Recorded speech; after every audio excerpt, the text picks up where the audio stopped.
Então, falar sobre acessibilidade e os testes de acessibilidade. Vamos lá, começar me apresentando.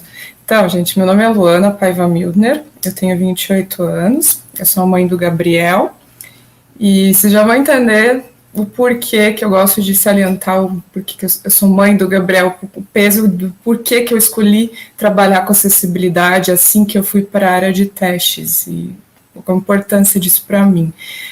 Eu fui QA de acessibilidade na Everest, no cliente Itaú, de novembro de 2020 até abril desse ano.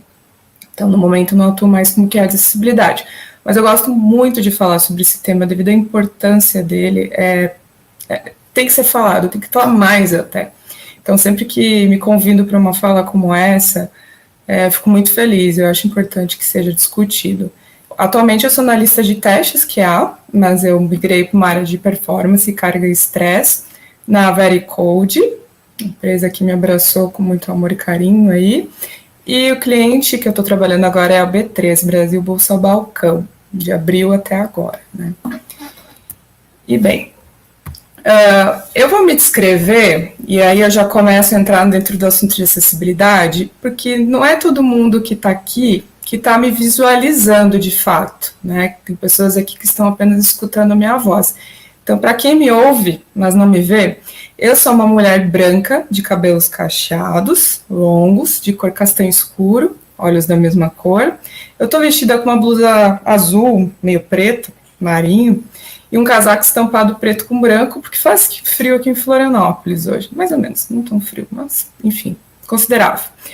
E mesmo que vocês não estejam me vendo, eu tenho certeza que você vai notar na minha voz o quanto esse tema me emociona e me toca. Não precisa nem olhar para o meu rosto para sentir isso, porque realmente eu me emociono de falar disso. E é um prazer ter vocês aqui me ouvindo. Então, vamos começar. O que é acessibilidade? Acessibilidade, quando a gente pensa, é uma amplitude de coisas, mas você para pensar melhor, você pensa, tá, mas acessibilidade é rampa para a pessoa subir, acessibilidade é só as legendas. Não, acessibilidade, ela é muito mais ampla do que isso, ela significa a capacidade de todas as pessoas, independentemente da sua condição de ter acesso a algo.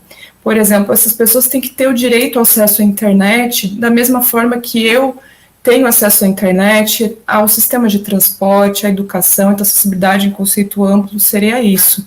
Educação, né, a questão da inclusão, todas as pessoas têm que ter a mesma experiência em educação, a mesma experiência em inclusão. Então, acessibilidade é exatamente isso, é pautar a questão da experiência, todos devemos ter a mesma experiência. E aí, vamos adentrar. Ok, acessibilidade, o que vem na sua cabeça? Vem ter uma deficiência ou não ter uma deficiência? Acessibilidade é só para quem tem uma deficiência? Então, vamos pensar, o que pode ser considerado uma deficiência e qual a relação com a acessibilidade? Então, aí eu gosto de destacar que a gente tem a deficiência situacional, que é uma situação ou condição que impede a pessoa de fazer algo que poderia fazer se não tivesse nessa condição. E aí, eu me pego lembrando de situações que eu mesma vivi como mãe, como mãe solo, criando meu filho aí com o auxílio da minha mãe, mas em muitos momentos estive sozinha com ele no colo, no braço, na outra compras, na outra e ao mesmo tempo segurando o celular, tentando fazer uma transação bancária ou qualquer que for, o que eu estivesse fazendo ali no celular, ou enfim. E é uma situação que é sim uma deficiência situacional, porque você tem limitação de movimentos. E essa mãe que está ali ocupada, ou essa pessoa que porventura está com alguma limitação temporária, ela precisa ter esse acesso garantido de poder pegar o seu celular e fazer um Pix, poder fazer uma ligação também, enfim, tem que ter esse acesso facilitado. Independente de você ter uma mão ou duas, você tem que conseguir fazer o que você quiser, sempre que você quiser. Da maneira que você se encontra, não importa, você tem que conseguir fazer aquilo que você quer fazer naquele momento, você tem que ter autonomia garantida. E aí temos as deficiências permanentes e temporárias também. A permanente, aquela que ocorre, ou ocorreu, na verdade, e ela se estabilizou durante um período de tempo suficiente para não permitir uma recuperação, ou a probabilidade de se alterar apesar de novos tratamentos. Aí a gente pode, né, mencionar, por exemplo, deficiência visual, deficiência auditiva, deficiências intelectuais, como, por exemplo, o transtorno do espectro autista, que é considerado uma deficiência e que não tem cura. É uma condição que a pessoa leva para a sua vida e que também necessita de acessibilidade em muitos momentos. E a deficiência temporária, que é uma deficiência física ou mental que impede o cumprimento das suas responsabilidades por um curto período de tempo. Por exemplo, eu me acidentei e quebrei meu braço, e eu não vou ter aí os 2 braços para fazer as minhas tarefas. Ou, por exemplo, uma pessoa que também pode sofrer um AVC, ter uma cegueira temporária, enfim, não vou entrar em termos médicos, que não é minha área. E aqui, falando de deficiência, eu vou explicar o porquê que eu gosto de falar da questão da minha maternidade, do Gabriel. O Gabriel, meu filho, ele tem 9 anos, ele é uma criança especial, linda, maravilhosa, e ele está no transtorno do espectro autista. Então, é muito latente, muito forte para mim esse tema, porque eu sou uma pessoa que estou sempre buscando inclusão e acessibilidade para ele, seja na educação, seja na web também, e eu observo muitas questões quando ele está utilizando aí aplicativos ou websites, muitas demandas muito específicas dele, que não ocorrem comigo, nem com outras pessoas que eu conheço. E aí, bom, não vou me arrastar falando isso, senão eu fico emocionada e choro aqui com vocês, mas é muito tocante para mim. E vamos lá, por que a acessibilidade web, agora vamos entrar aqui no nosso campo de testes e de acessibilidade web, ela é importante, a gente tem que pensar, a web e a internet, hoje, é inerente ao ser humano praticamente, faz parte da nossa vida, a gente usa para fazer transação bancária, a gente usa para pedir comida nos aplicativos, a gente usa para pedir um transporte, né, um carro de aplicativo, a gente utiliza para N coisas, até mesmo para educação agora em tempos de pandemia, né, EAD, para o trabalho, enfim, e por aí vai. E aí é um recurso que a gente usa demais, né, saúde também, telemedicina, recreação, enfim. E é importante que a web ela seja acessível a todos, para que todo mundo tenha a mesma oportunidade, seja com deficiência ou não com deficiência, seja temporária, seja situacional, seja o que for. A web, inclusive, ela é importante para as pessoas que têm uma deficiência, para participar mais ativamente da sociedade. Aí você pensa, por exemplo, uma pessoa que vai fazer uma compra, e não, principalmente agora em questão de pandemia, a gente não pode ir em shopping, né, por exemplo, mas mesmo se não tiver em tempo de pandemia, essa pessoa tem uma limitação, para ela conseguir fazer uma compra na internet facilita tanto, e se esse site for acessível, então, maravilha, não tem coisa mais perfeita, né, gente? E, além disso, um site acessível é, muitas vezes, uma maneiras mais fáceis de fazer negócios com essas pessoas. Porque, imagina, você tem uma pessoa que tem aí uma deficiência visual, seja baixa visão, ou uma deficiência visual já permanente, ela não vai conseguir ler um material impresso. E aí, as pessoas que têm uma deficiência visual, que já tem essa deficiência já mais permanente, elas utilizam os leitores de tela para acessar conteúdos na internet. O que é um leitor de tela? É um programa, né, nativo do Android, ou do Windows, ou do Linux, são programas que já vêm embutidos nas máquinas, que transmitem exatamente o que está na tela. Por exemplo, eu vou abrir aqui um aplicativo para pedir uma comida, vai abrir um menu, ele vai ler exatamente o que tem nesse cardápio. Aqui tem um prato de macarrão à bolonhesa, um molho ao pesto, o valor, e vai ler exatamente o que está na tela para essa pessoa saber o que está ali. Dá muito mais autonomia para essa pessoa do que ela ter que ir até um restaurante, vai ter um cardápio escrito, e ela tem que pedir para alguém ler. Então você para pensar nisso, o quanto a acessibilidade web dá autonomia para essas pessoas. E aí, claro, o design acessível ele é flexível por natureza, ele permite que o conteúdo ele seja renderizado fielmente, um amplo espectro de dispositivos, plataformas, tecnologias assistivas, que é o leitor de tela que eu comentei, e sistemas operacionais. E na web, os recursos de acessibilidade eles são para beneficiar todos os usuários, né? E Como tornar ou ser acessível? Aí a gente tem 4 princípios: perceptível, operável, compreensivo e robusto. A gente começa aqui pelo perceptível. E aí depois eu explico aonde que está escrito isso, não é coisa da minha cabeça, não. Nós temos a WCAG, que depois eu vou explicar o que é o documento máximo que nós, no caso, nós QAs ou quem for estiver fazendo aí um teste ou estiver desenvolvendo, um desenvolvedor, um website, um aplicativo, nos pautamos para fazer testes de acessibilidade. O que é ser perceptível? As informações, os componentes da interface do usuário, eles devem ser apresentados em formas que possam ser percebidas pelo usuário. O usuário, ele pode identificar o conteúdo e os elementos da interface por meio dos sentidos, tato, audição, fala. E aí que é muito importante, por exemplo, você ter descrição alternativa de uma imagem, legenda nos vídeos e outros tipos de multimídia. Vocês já devem ter reparado que tem uma hashtag que se chama pra cego ver.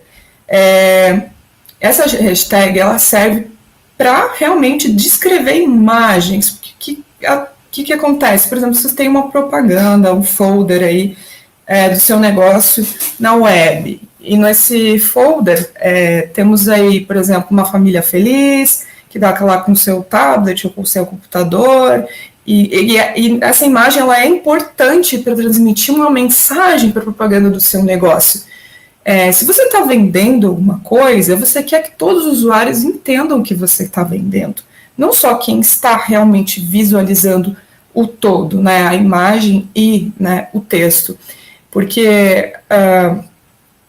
E por isso que é importante você descrever essa imagem, ou você se descrever também, como eu fiz ali no início da minha fala, porque nem todo mundo está me visualizando. E eu quero que todo mundo me visualize de certa forma. E é isso, perceptível, tem que ser perceptível. E como ser operável?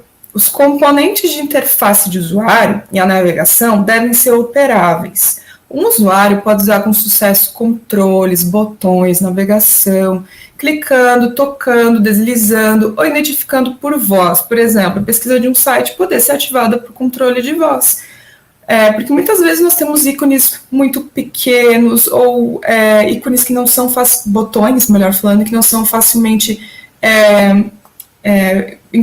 encontráveis, não vou falar essa palavra, compreendidos, ou que estão fora de ordem. Então é muito importante que esse site, essa aplicação seja operável, que a pessoa consiga utilizar e que seja simples de utilizar.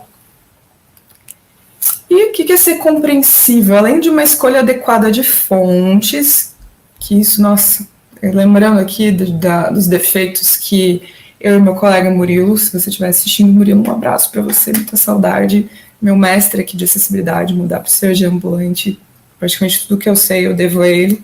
Muito obrigada, meu querido.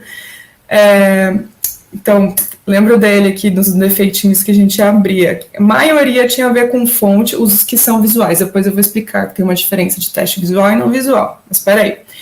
Ser compreensível. Além de uma escolha adequada de fontes, é necessário evitar expressões específicas, gírias, escrever sentenças de uma forma clara e objetiva. Não pode ser dúbio, não pode ter metáfora. Isso aí a gente deixa para, né, uma linguagem popular quando você estiver entre amigos, porque quando você está no seu site, no seu negócio, na sua aplicação, você quer que o usuário entenda exatamente o que deve ser feito ou o que ele quer fazer. E aí, medidas como essa tornam o site acessível, sobretudo para pessoas com dislexia ou transtorno do espectro autista. Mas também pode ser muito úteis para aqueles que não fazem parte de um determinado contexto ou têm dificuldade de leitura por um determinado motivo. E aí a gente entra também no caso de muitos termos em inglês aqui no Brasil, que a gente sabe que boa parte da população brasileira não é falante da língua inglesa, ou nunca teve nem contato com o inglês. Então, fornecer a tradução também é muito importante para essa população. E aí, indo para o lado do transtorno espectro autista, lembrando do meu filho, tem que ser o mais literal possível. Não faça brincadeirinhas, metáforas, gírias. Deixe um espaço reservado. Claro, se você trabalhar com um produto que é regional, que todo mundo que vai comprar o seu produto, ou que vai fazer parte desse negócio, entende essas gírias, é outro contexto. Mas se você quer ter um nível mundial, global, e você vai regionalizar demais o seu produto, as pessoas talvez não vão entender. Então tem que pensar nisso também, tem que ser compreensível. Robusto, o que significa ser robusto? Ele diz respeito à codificação do website. O WCAG ele estipula que o código HTML deve estar alinhado a ponto de estar apto para rodar as tecnologias assistivas existentes e também para tornar o site navegável pelo teclado, que nesse último caso é imprescindível para pessoas com alguma deficiência motora. Então, é extremamente importante, eu acho que é o mínimo dos mínimos que o seu site seja navegável pelo teclado. Até porque eu mesma já me deparei aí com aquele problema de derrubar café no teclado, meu teclado ficar... Aliás, teclado não, meu mouse, de eu estragar o meu mouse e eu ter que utilizar somente o teclado para navegar na web. E eu, meu Deus, o que eu vou fazer sem mouse? E aí eu fui navegando e realmente consegui sentir essa experiência de, nossa, esse site está muito bagunçado, eu não estou conseguindo chegar onde eu quero. Então, por quê? Porque um código HTML não estava bem estruturado. E essa é a importância de realmente parar para pensar nisso também desde o início. A acessibilidade não é uma parte externa, uma parte avulsa, uma parte que não é pensada desde o início, tem que ser pensada desde o início, logo após aí os testes de funcionalidade, os testes funcionais, englobar a acessibilidade, que é uma área à parte, né? Não é teste de usabilidade, não confundir acessibilidade com usabilidade. São coisas extremamente diferentes, tá? E aí, o que é o teste de acessibilidade? Respira. Vamos lá. Agora chegamos na parte clímax aqui da questão. Para a realização dos testes, é importante conhecer a WCAG. O que é a WCAG que eu estava falando? É a Web Content Accessibility Guidelines. O que é guidelines? Guias. É um direcionamento, é um documento que direciona pessoas que trabalham com acessibilidade ou pessoas que querem produzir produtos, aplicações, websites acessíveis, né? Ele reúne as diretrizes sobre acessibilidade para conteúdos disponíveis na internet e recomendações para tornar o conteúdo acessível para usuários. O conteúdo da WCAG é publicado e atualizado, então ele é constantemente atualizado por essa organização, a W3C, que é um consórcio internacional em que organizações parceiras, equipe interna e também o público trabalham juntos para criar padrões web. Então, sempre estão sendo feitos estudos com usuários para realmente descobrir demandas a serem atualizadas nesse guia, porque as demandas vão mudando, as tecnologias vão mudando, então tem que sim ter essa abertura e essa modificação não contínua, não digo o tempo todo, mas não pode ser um documento estático, né? Tem que ter essa abertura para mudança, porque as pessoas vão mudando e as demandas também. E aí os tipos de testes de acessibilidade. Então, em acessibilidade, a gente tem os testes visuais e não visuais. E aí falando como que foi para mim trabalhar com teste de acessibilidade. Eu trabalhei em dupla com o Murilo, meu querido, saudades, que ele é uma pessoa com deficiência visual, eu não, e aí ele fazia a parte dos testes, principalmente não visuais, e eu os visuais. E por que é importante trabalhar em dupla para teste de acessibilidade? Porque por mais que eu estude muito, que eu realmente transpira e queira trabalhar com acessibilidade, e queira, por mais que assim que eu me esforce, talvez eu nunca tenha completamente a mesma... Não, na verdade eu nunca vou ter exatamente a mesma percepção de uma pessoa que utiliza da acessibilidade, utiliza do leitor de tela para fazer suas transações, enfim, para gerenciar a sua vida na web, porque a gente fala não é só transação bancária, é um amplo espectro de coisas que essa pessoa pode fazer. Então, sim, você precisa da percepção do outro, porque a acessibilidade é ter empatia, mas também é saber ouvir, é saber entender o que o outro precisa, o que o outro necessita, o que o outro percebe, né? Eu, obviamente, também vou precisar da acessibilidade, preciso muito também, Muitas vezes eu precisei, muitas vezes, quando a letra está muito pequena, vou lá no zoom, não tenho a mínima, não tenho miopia, não tenho nenhum astigmatismo, nada, mas a letra muito pequena já me irrita. E agora, depois de trabalhar com acessibilidade, eu também fico um pouquinho mais crítica com relação ao contraste de cores, mas esse depois é outro tópico que eu vou falar também. Então é isso, os testes visuais, o que eles são? Tratam dos testes executados para aferir a conformidade da aplicação contra o foco visível, tá? Contraste mínimo textual e não textual, uso do zoom, que eu falei, até 400% sem quebrar a aplicação, correlação entre o que é dito pelo leitor de tela e o que é exibido nas legendas, consistência na apresentação de componentes, entre outros aspectos importantes da navegação. Aqui, por exemplo, um teste visual que eu fazia com o Murilo. A gente pegava uma tela do aplicativo, porque no caso nossos testes eram mobile, e aí eu descrevia para ele o que tinha na tela. Ó, Murilo, nós temos aqui uma tela que o título é Chave Pix. Nós temos no canto superior esquerdo o botão voltar. No centro da tela nós temos o título, chave Pix. Logo abaixo nós temos o texto, insira a sua chave Pix, enfim. E aí eu ia descrevendo todos os itens e se tinha botão, né, se tinha título e tudo mais para ele. E o que a gente fazia? Liga o leitor de tela e vai passando item por item para ver o que o leitor está transmitindo. E aí eu comparava, falava, Murilo, peraí, o leitor não leu esse botão. Isso é um defeito, porque tem que ler. Imagina, o que é um botão? O botão, aí em questões mobile, é um componente que você clica e ele vai executar uma ação, seja para voltar, seja para enviar, seja para cadastrar. Então é muito importante que esse botão passe a mensagem para o leitor de tela que é um botão, que ele é um item clicável. Então, um teste visual seria isso, a gente comparar o que tem na tela, verificar se o zoom, dando zoom nessa tela, ele vai quebrar a aplicação ou não, porque nós temos aí pessoas idosas que utilizam web ou pessoas com baixa visão também, que vão precisar do zoom, a questão da fonte, enfim, e o contraste que eu vou falar mais para frente, que vocês já vão entender.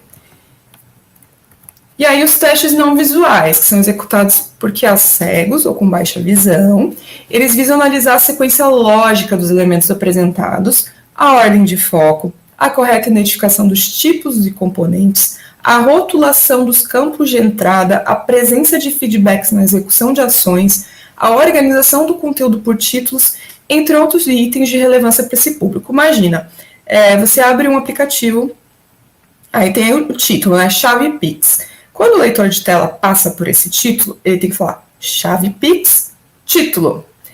Para nós que estamos ali visualizando a tela, parece uma coisa redundante. Não, mas eu estou vendo, está centralizado, é um título. Mas aí você tem que parar para pensar, a pessoa que não está visualizando essa tela, ela tem que entender que aquilo é um título, porque é importante. Ela tem que entender que o botão é um botão. Ela tem que entender que tem uma imagem de QR Code no centro da tela e que vai fazer alguma transação, algum pagamento, o que for. Então, é importante isso. Também a presença de feedback. Ao mudar de uma tela para outra, ali no celular, tem um barulhinho que indique que mudou a tela, ou ter algum tipo de aviso, que a pessoa entenda que ela saiu daquela tela e foi para outra. Então, são coisas assim que são extremamente importantes, que a gente não pode deixar passar batido. E aí os testes de contraste, que também importantíssimos. E aí eu vou destacar uma ferramenta, que foi a ferramenta que eu utilizei, mas aí a gente tem várias ferramentas disponíveis na internet, mas aqui eu conheço, que eu posso falar aqui com um pouco mais de propriedade, é o CCA, que é o Color Contrast Analyzer. Ele é simples de usar e open source, ou seja, pode ser instalado e utilizado, inclusive, com modo portátil. Como é que ele funciona?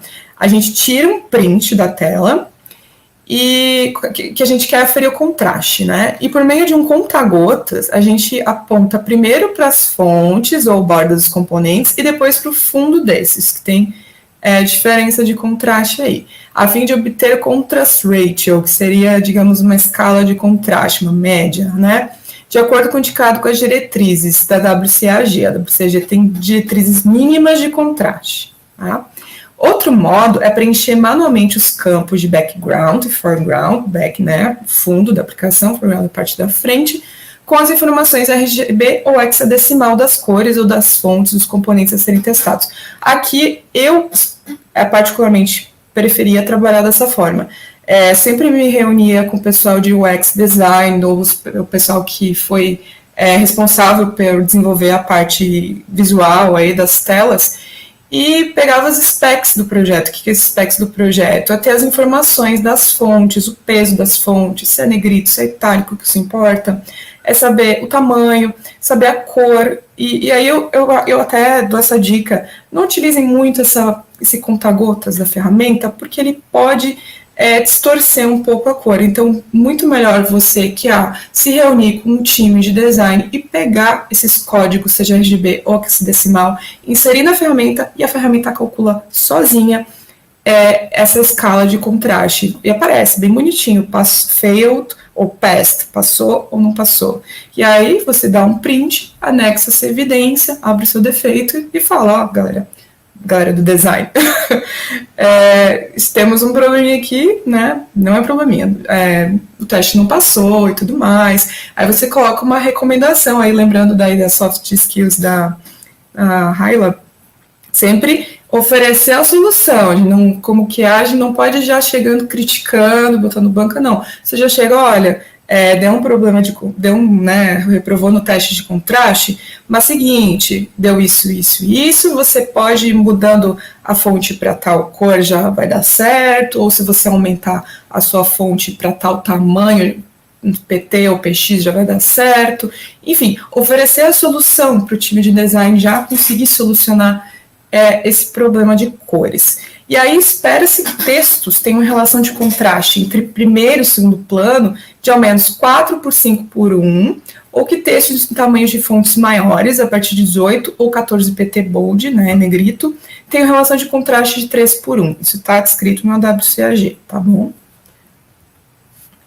E aí um lembrete, né, pessoal, incorporar acessibilidade no início de um processo de desenvolvimento ou redesenho de site é significativamente mais fácil e menos caro do que você fazer melhorias no site existente ou aplicativo posteriormente como um projeto separado. Por exemplo, você desenvolveu toda a sua aplicação, aí, nossa, vou entregar o projeto. Não, faz uns testezinhos aí de acessibilidade. Não, gente, não é assim que funciona. A acessibilidade é complexa, você tem que ser levado a sério, você tem que separar um tempo aí dentro do seu projeto para que seja realizado, tá? E tem um estudo também, a acessibilidade não é, eu vou tirar um dia e vou fazer. Não, são vários detalhes, que você realmente tem que treinar o seu time para isso, e eu realmente espero que as pessoas estudem mais sobre isso, tenho fé que isso vai acontecer. Atualizações e redesenhos de tecnologia que incluem acessibilidade, junto com outras práticas recomendadas, demonstraram custos reduzidos de manutenção em serviço, e eu vi acontecendo na prática.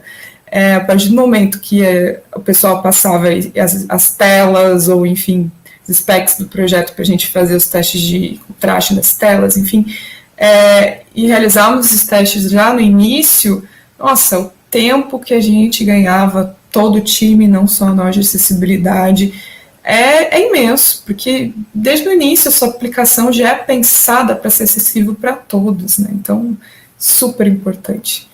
E bom, eu vou terminar a minha fala aqui, abrir espaço para perguntas. Quem quiser me adicionar no LinkedIn é só mirar para esse QR Code, ou se você não está visualizando esse QR Code, você pode procurar lá no LinkedIn, Luana Paiva Mildner, e vai ser um prazer responder perguntas de vocês por lá também, quem não quiser perguntar aqui. Quem vê esse vídeo depois, não estiver aqui ao vivo, pode me adicionar, pode perguntar. Gosto muito de falar sobre isso. E é isso, gente. Boa noite, muito obrigada. Eu vou ficar aqui, vou responder as perguntas.